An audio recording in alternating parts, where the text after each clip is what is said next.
Hello, and welcome to Realign Journey, the unfiltered guide to self discovery and reconnection. I'm Sierra Sambrowski, your host, and together we'll deep dive the topics that have caused us to lose touch with ourselves and explore ways to reconnect to our true self.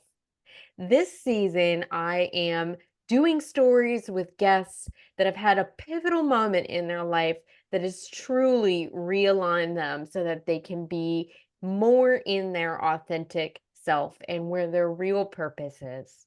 This week, I'm joined by Laura Lee Paha. Laura Lee is a dedicated generational healing facilitator in Nashville, Tennessee. She focuses on empowering mothers with small children to break free from the cycles of family trauma. Her mission is to help women prioritize themselves so that they can create a life filled with joy, peace, and amazing relationships with their children while also ending the patterns of intergenerational wounds without guilt, conflict, or blame. Hi, Laura Lee. Hi. It is so great to have you here. Anybody that has been following knows that I have you on every season so far because I love the conversations we have. I do too, and I'm always honored to be asked back. Yeah.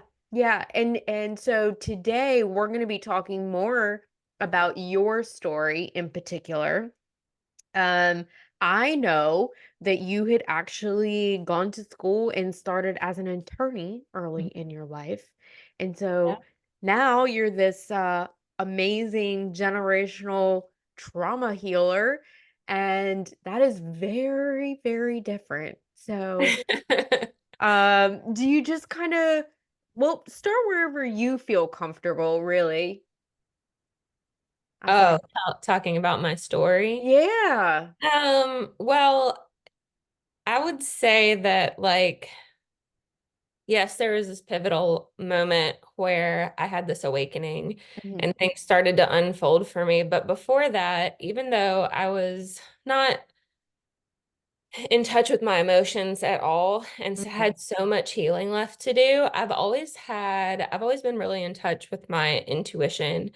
And when I would get these really strong messages about what you're not doing isn't aligned for you, I would follow it. And I got one of those messages when I was practicing law. Like it mhm, just felt so out of alignment for me. And that's what made me just lean into like, well, what's wrong about this and what do I need to be doing? And mhm. ultimately that brought me to Nashville. So yes, I was an attorney in a past life, and it took me a while to go from attorney to healer, Right. but it was kind of a natural evolution, and then my whole awakening is deeply woven into that. Mhm. And so you said you did get a message for yourself. Did you have any indication? Like, I mean, becoming an attorney is a lot of school, a lot of like there was a lot of time invested. Looking back on it now, did you realize that maybe you were getting nudges and you were getting things along the way? It's just that at one point in time you were ready to hear it. Um, I'm sure because Yeah. it was always hard. And Mhm. knowing what I know now, like when you're in alignment, things aren't, sometimes they're hard. There's Mm, always ups and downs, but it just feels more natural.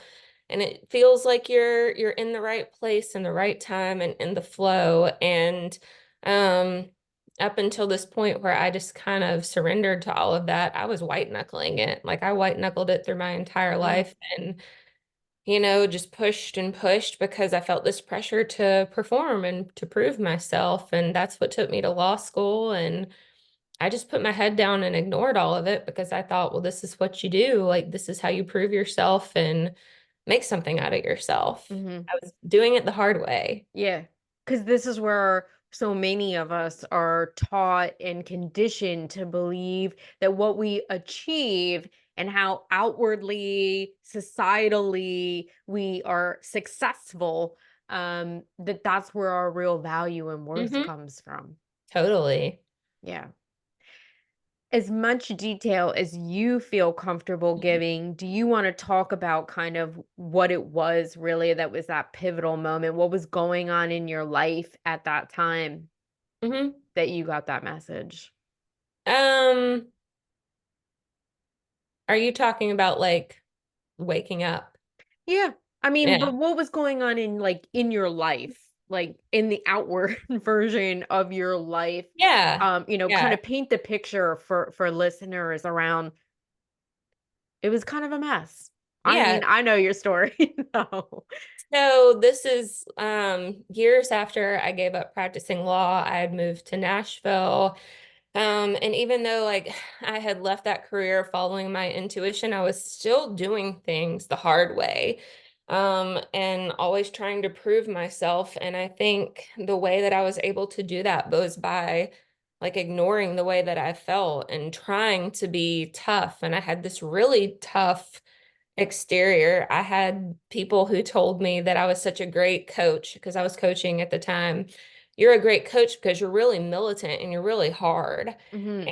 And I was also a great competitor. Like I was a really competitive athlete. And like I had become so successful because I was completely shut off from my emotions and I didn't let myself feel pain. And I'm not talking about just physical pain. Mhm. Mhm. Um, but like at the time where I was like moving to this place in my career and moving to this place as a competitive athlete where I felt like this is as good as it's gonna get. Um, and this is like the beginning, the very beginning of 2017. I had gone home for Christmas and my parents sat me down and told me that my mom had been diagnosed with breast cancer. Mhm. And my mom and I were incredibly close. And they let me know like she's gonna have surgery, she's gonna go through chemo and radiation, but this is a really aggressive cancer, and a lot of her treatment's gonna be experimental. And this was like obviously pretty grim, and it was Mhm. really hard for me to digest, especially because I didn't really do emotions, you Mhm. know? Like I was used to taking a difficult situation and like gritting through it. And Mhm. you can't really grit your way through cancer and grief and knowing that you're probably going to lose the person that you're closest to. Mhm. Um, so I would say like maybe 5 or 6 months into her cancer treatment, um, I got into a relationship that very quickly turned to be emotionally abusive. Mhm. And we were cycling through like these periods of being together, breaking up, being together, breaking up, and none of it was on my terms. Mhm. Up until then, like anytime I wasn't happy in a relationship, I would just walk away. Because Mhm. again, I think it's easy to do when you're not allowing yourself to feel very deeply and you're Right. protecting yourself, right? So it's Right. easier to walk away than to deal with the tough stuff. But for whatever reason, I was really in deep in this relationship and I was holding on for with everything that I had. Mhm. So every time she would want to get back together, I was right there for it. Mhm. Um, and this went on for about a year and a half, and my mom was getting sicker and sicker. And at some point, I just had this realization that this relationship was not going to get any better. Mhm. And my mom was probably not going to get any better. And I think that's when I emotionally and mentally just kind of hit rock bottom. And Mhm. I remember spending like day calling in sick to work, spending days in my room just like sitting with these heavy feelings and things had started to manifest physically. Mhm. And I realized like all this the only thing this could be is what I'm feeling. It's like coming out the way that it wants to come out. And I kind of just had this little come to Jesus meeting with myself right then and there that I had to let myself feel the depths of what I was feeling, or Mhm. it was going to take a severe toll on me. Mhm. So that's kind of how it started. And then things just kind of shifted from there because I allowed myself to ask for help at that point. Hmm. And who were you asking help from? So initially I found a therapist. I got a Okay. referral from a friend who actually was like in a similar relationship dynamic, and this therapist had helped her. And so I saw this therapist for about a year, and it was nice to have somebody listen to me and Hmm. validate what I was experiencing, because sometimes when you're in an abusive relationship, you can go crazy thinking that like this isn't as bad as you think it is, and this is all your fault. Right. That makes Um, you think you're the one that's crazy. You're like, maybe I'm yeah. overreacting, maybe I'm being oversensitive. Exactly. Maybe this And isn't as bad. it's easy to shame yourself too for staying in a relationship that's bad and not understanding like why you keep going back. But yeah, it was helpful to have somebody to just listen and validate what I was feeling, but I was frustrated because I still couldn't take action to get myself out of the situation, and I thought there has to be something more than this. Hmm. And you and I talked about this the other day because I know that you're a big fan of the surrender experiment. Hmm. My boss at the time had recommended the surrender experiment, and I was a big fan of hers, of my boss. Um, and so I picked up a copy of the book, and in this book, it's like he is surrendering, like he is just like leaning into what's unfolding for him. Whether And he liked it or not. Right? right. Like there was times, I mean, I think for anybody that doesn't know the book, like that's an important piece of it. It was like, and I know because you and I have had these conversations, like you and I both like we like a plan. We're very action oriented. We're like, I want to do A, B, C, D, and I will make that shit work. Um, and so I think that was key to his story was that these things were coming up, they were occurring, and he was like, "Oh, this was not what I wanted. Oh, this is not part of where I saw this going or what I wanted to be my plan." And he said yes to it anyway. Yeah. I Yeah. mean, surrendering was a very new concept for me at the time. It's not anything I had ever done before because, like you said, I've just always had a plan and was following my plan. And I actually was reading this book on a trip that I took by myself to Austin Mm. because my plan at the time was, since I can't seem to get myself out of this relationship, I'm just going to move away. Mhm. And I Mhm. had some friends in Austin, so it wasn't like completely unfamiliar, but it was gonna be a huge life change for me. Sure. And as I was reading this book, I just kind of had as, like one of those little nudges again for my intuition. It was like, you can't run away from this. Like, you can run away from this relationship, but there's something deeper that you need to face. Mhm. So I decided to stay in Nashville, and then just kind of miraculously things started unfolding in my life very similarly in a way to what had happened in that book. Like, I got back and someone asked me if I had, like, I was sharing my frustrations and sharing my story and my struggles. And this friend of mine asked if I had ever received Reiki before. I had no idea what it was. I was Mhm. like, no, but tell me more. And she just suggested that I try it and referred me to a practitioner. And this lady had a 3-month wait list. But I was like, you know what? Therapy is just like, okay, I need something else. I'll try anything. Mhm. Is that And the doer so, in you? Do you yeah, think that's the for doer sure. type A personality, right? Like What we're can we do like, to make this better? yeah, and faster. We want it faster too. Like this is taking too long and I don't feel like it's doing enough. What else can I do? Yeah, I got it. But like those 3 months went by and I So you made it. did wait the 3 months. Yeah. Oh, I good for you. I didn't know what else to do. I didn't know, like I didn't know any other Reiki practitioners, and back then there weren't as many in Nashville. Um, so I waited the 3 months. I went to this lady, and instantly, like, she put her hands on me, and I felt like I had tapped into I don't know, like divine consciousness is like the best way that I can Mhm. explain it now, but it was just like the energy within me was awakened, and it was like Mm.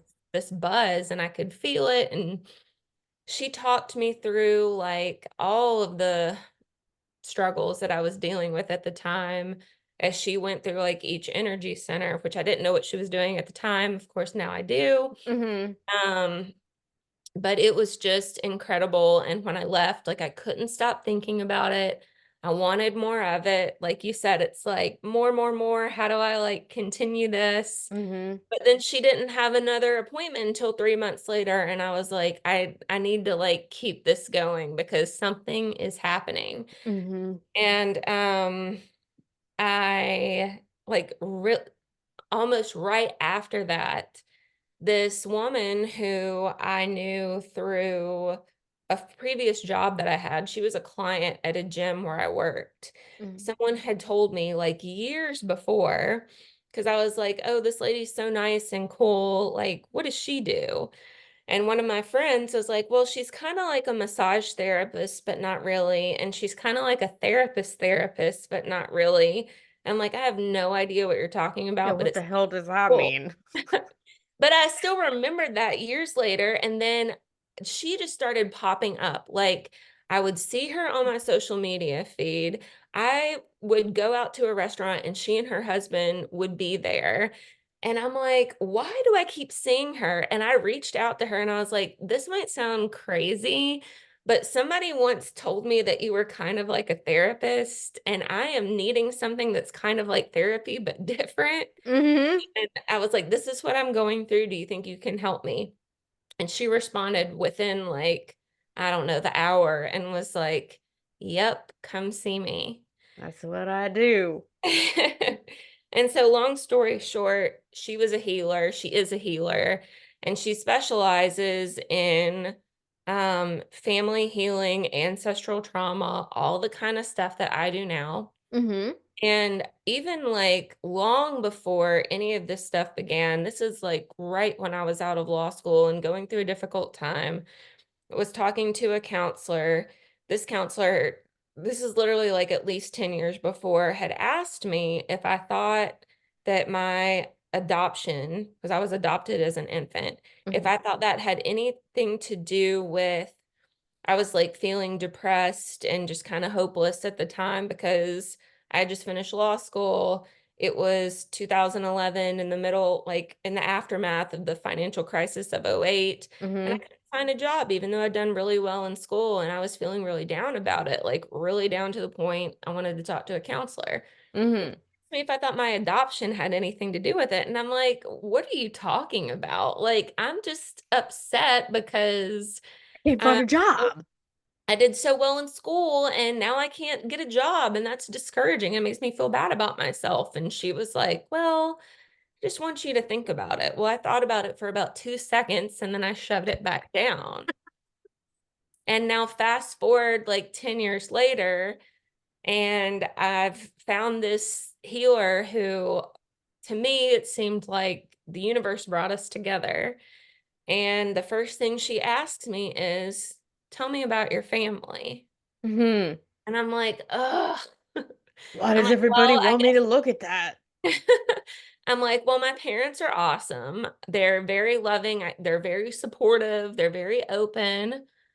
But I guess it's important to note that I was adopted. Mm. And she's just like smiling and nodding her head. I'm like, what? She's like, yeah, I think we should dive into this because I think that everything that you're struggling with is rooted there. And I'm like, oh my gosh, here we go again. But this time I was open to it. Mhm. And so I did maybe a handful of sessions with her. I started to feel different. I started to feel um more in control of my life, but in a different way, not like the micromanagey kind of way that I Mhm. felt Mhm. in control before. It Mhm. was just like I had clarity and more peace. Mhm. And then she suggested that I come on this retreat with her out to Joshua Tree. I had no idea what we were going to do there. I didn't know who else was going besides her. But she just said that she thought that it would be really helpful for me. And I was like, all right, sign me up. And I came back from that retreat feeling like, one, I could walk away from that relationship. Mm. Like I felt, and I did, and I not only walked away, but I was able to like clearly state, these are my boundaries. This isn't okay. And then I was able to walk away. And I was also able to have just like the most amazing conversations with my mom. And Mm. I've always like I said, she was like the person that I've always been closest to. But our relationship was better than ever after that retreat. And so when she passed away, I felt very much at peace because of all of the healing work that I had done in that last year of her life. Mhm. Mhm. So yeah, in a long story, That's what long, we're here for, to hear your yeah, story.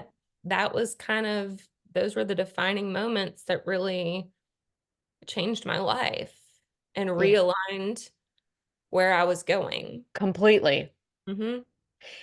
You had a bit of a realignment though when you initially gave up being an attorney and moved to Nashville. Hmm.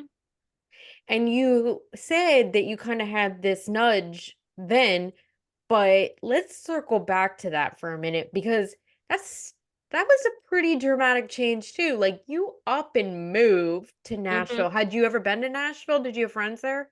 I didn't have any friends here, but I had been several times because when I was in law school, I had always dreamed that like I would be an agent, like a sports and entertainment agent, and Mm. Nashville seemed like the perfect place to do that. Mhm. So So I'd you were visited drawn to several times. Nashville. Yeah. It's Okay. actually on a vision board that I had created when I was in college. Oh, how about that? Hmm. What was going on in your life? Like you said you got like a message about it, but you've also said like you weren't necessarily as open as understandingly conscious spiritual then as Hmm. you were when you start healing with this lady. So can you explain, like, what was going on? What was that message? I mean, that message had to been pretty profound or like a really super out loud experience. Because when you're not spiritually in the place where you totally buy into all that, like, it's usually pretty dramatic to make you quit your career and move Yeah. substantially. Yeah. Um, So from like a really young age, I felt like it was my calling to be in a career where I was helping people. Hmm.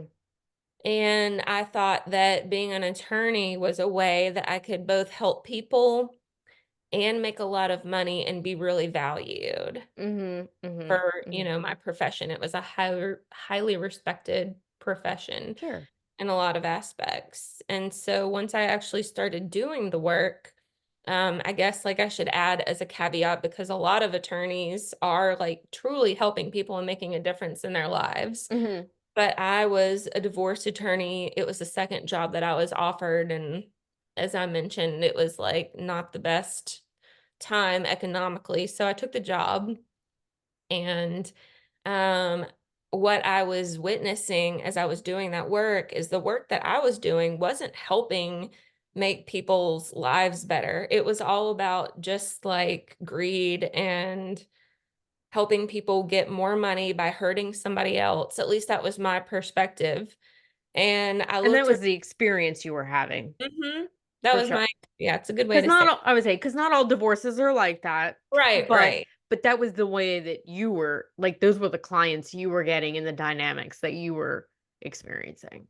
Yeah. Yeah. And the people that I worked with, meeting other people in the profession, like they just didn't exactly exude happiness. And Mhm.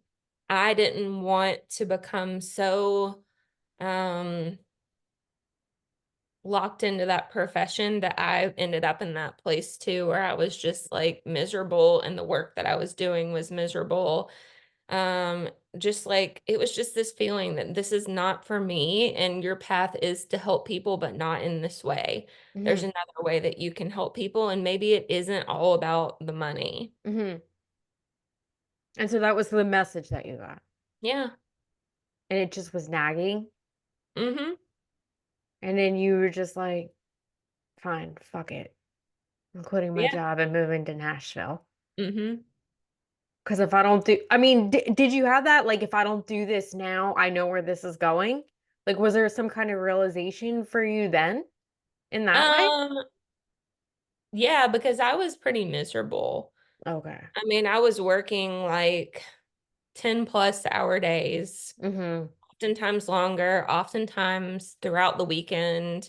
Um, in the first year, like holidays, you had like that one day and then it was right back to business. And I was like, this just isn't how I want to live.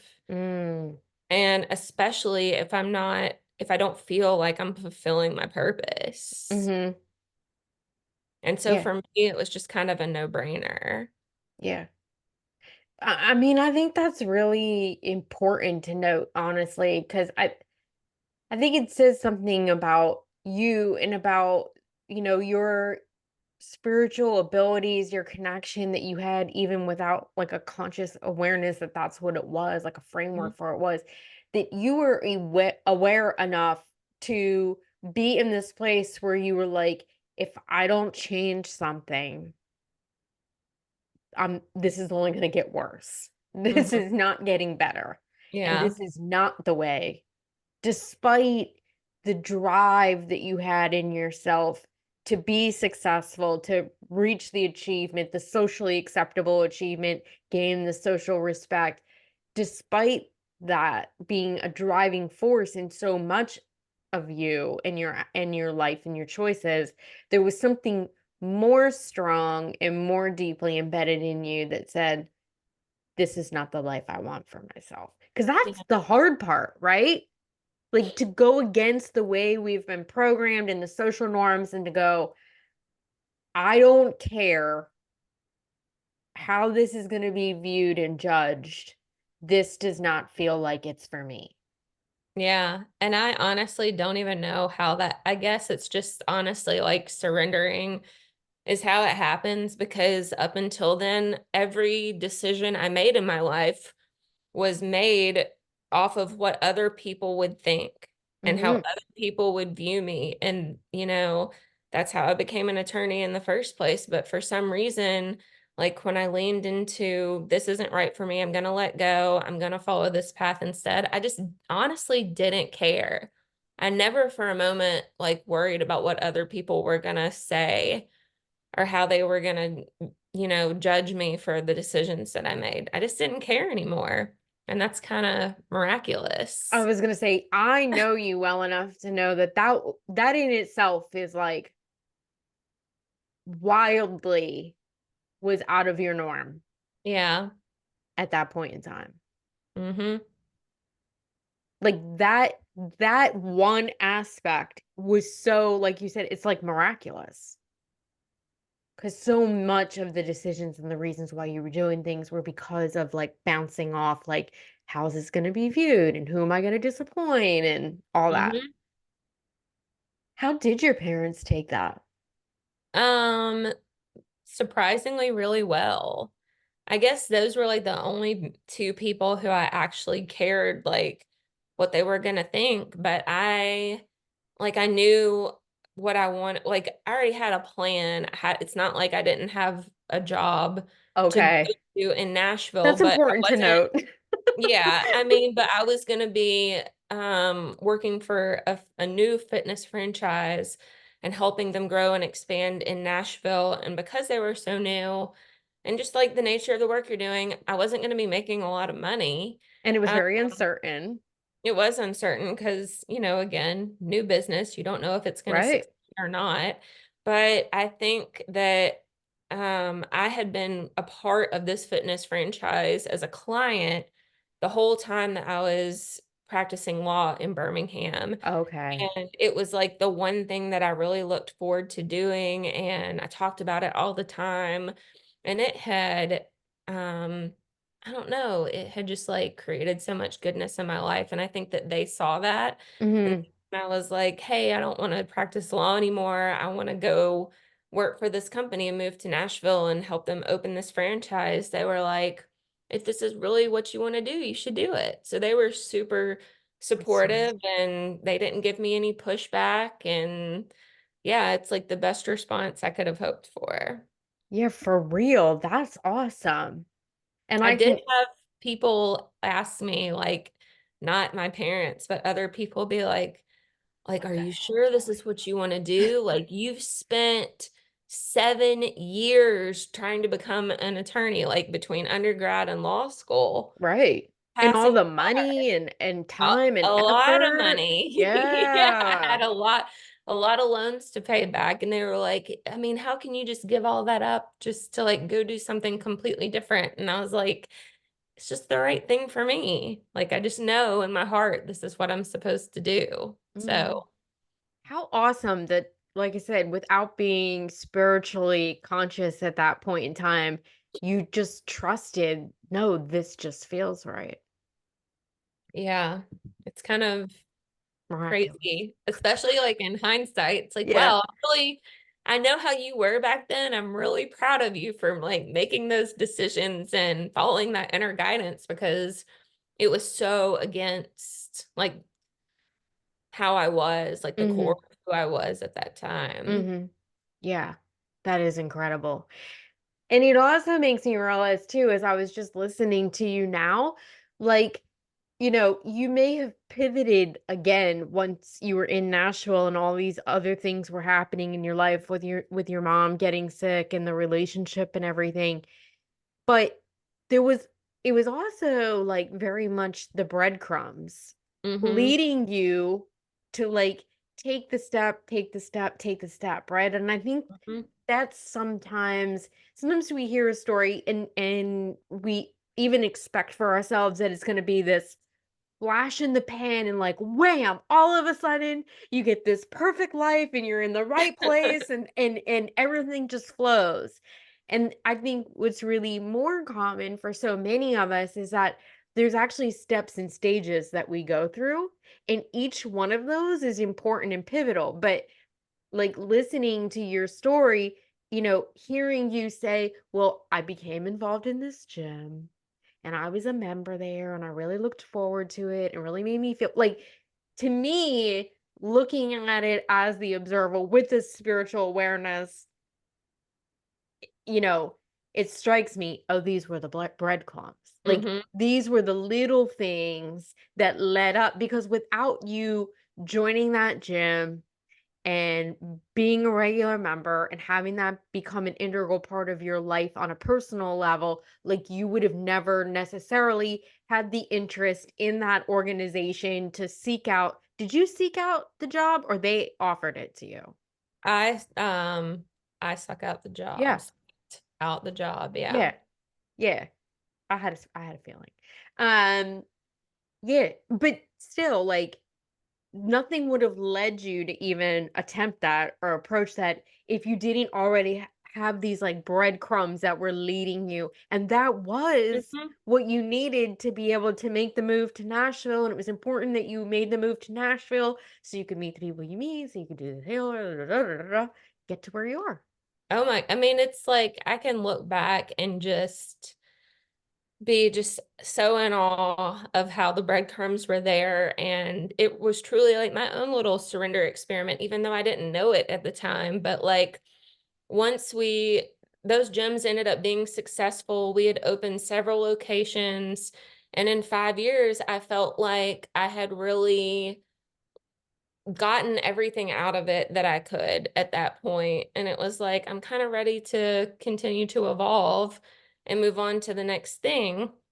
And I had been working as a client again with this nutrition company at the time that had a very holistic approach and had actually gotten me into more mindfulness practices. I'd never meditated in my life, never saw any value in it.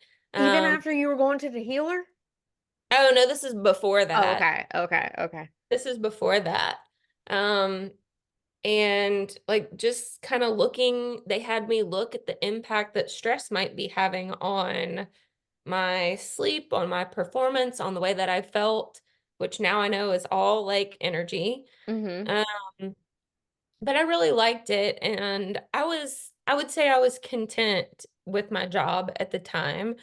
But I got really interested in how this company came about because the CEO was really young. Like she was, I think, in her early 20s when she started it. She was a little bit Aw. younger than me, and she was on this podcast that I had been listening to. I didn't even know that she was going to be a guest on the podcast.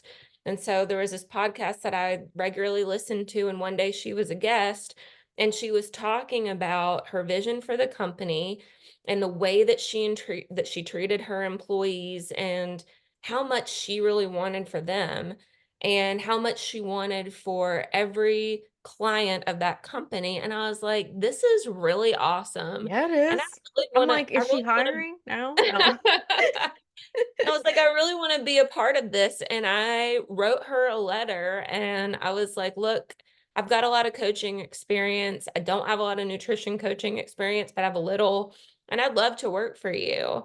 And she kind of guided me towards the application process. And a year later, I was working for them. And And it that was was kind of perfect. like, I think one of the things that led me there, like what made me want more, is that I was only helping people on a very physical level at that point. Mm. And yeah, it's really fulfilling to see people lose weight and to have more energy and to feel better and to do Mhm. things they didn't think they can do. But I knew that there was something like you can only get so far without nutrition. Mhm. And I saw that as a way of like going a little bit deeper with people. Mhm. And so when I started the nutrition coaching, it was like, well, yes, nutrition, but like if there's all these things underneath the surface that if you don't have a handle on them and you're not able to, for example, regulate your emotions, it doesn't matter how good a nutrition plan you have because Mhm. this has to be the foundation. And that was kind of one of those things that again pushed me towards, well, can we go deeper? What's Mm. really at the core of this? And that kind of all led me to the healing work too. So it was Mhm. like everything that I experienced professionally and then my own personal journey that just like put me right where I am now. Mhm. I love that. Yeah, yeah. I would say there's like multiple things there that you just mentioned that makes me want to talk Yeah, about. I'm sorry. That was Um, a long ramble. no, it wasn't a long ramble. It just like queued up a couple of different things, comments, in my mind also. Like one being that again, this was just another way for the breadcrumbs leading you, like you said, into that deeper path, right? Two, that on some level, again, even though at the time you weren't actively pursuing it or exploring it or even necessarily aware of it, it was also a direct reflection of your personal healing and growth, even Mhm. though it wasn't intentionally aware at the time, right? Like it was where you were so shut down emotionally, like your life was reflecting that you were kind of evolving and being set up to do your own deeper work. You moved from a place where it was about being cut off from the emotion and just having it be really deeply physical to a place where you're like, okay, well, there's more than just how hard I work and push to like, okay, well, that's like you were saying, like, there's more than nutrition, there's an energetic, emotional side of this that needs to be explored too. Yeah, the layers. Mhm. Like I said, it was like reflecting back to you. And then of course too, I mean, you and I have talked about this before. It also strikes me how there's a bit of an echo in my own personal story as well. Cause I also was so deeply disassociative of my emotions, so overly achievement, work hard driven. And then I had found myself into a series of contracts in the fitness industry And I was like, "Oh, this is fabulous." I'd never even stepped foot in a gym. But this was another way that I could work hard and exert myself and, like, get results and see a Mhm. tangible achievement.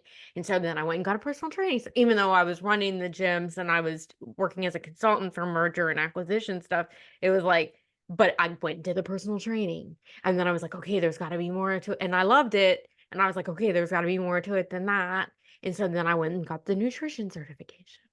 And then I was like, "There's gotta be more to it than that." And then I went back to school for holistic health, and that was where I was really introduced to the mindfulness practice. Mhm. That's where I too started, like, I started with meditation, you know?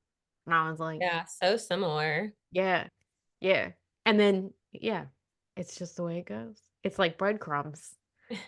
That's gonna be the theme of this episode for sure. I love it. Yeah, I love it too. Now, so we did talk a little bit about your work, and you have been on before, so hopefully people are already familiar with you. But for those that are not, do you want to tell everybody kind of, and I did do the intro at the beginning, but as we close up here, tell everyone again in your own words, really what is it the work that you do that you have been so divinely guided and grown into for sure? And then how can they get in contact with you, stay in touch with you? Well, kind of like we just talked about, the work that I do now is so similar to how I got here in the first place in my own personal journey. So, what I help people do is look at whatever it is in this present moment right now in their life that they're struggling with. And I help them make connections between that and their origin stories. And even beyond that, like what might be in their lineage, like Mhm, where are these struggles, where is this pain deeply rooted, and then I help them work through it and untangle it and heal from it. um and I particularly love helping people look at their mother wounds, mhm, especially mothers, because I come across so many moms who really worry, like, am I doing this right? And am I going to pass along some of the stuff that, like, I got from my parents or my childhood experiences? Am I going to pass that on to my kids?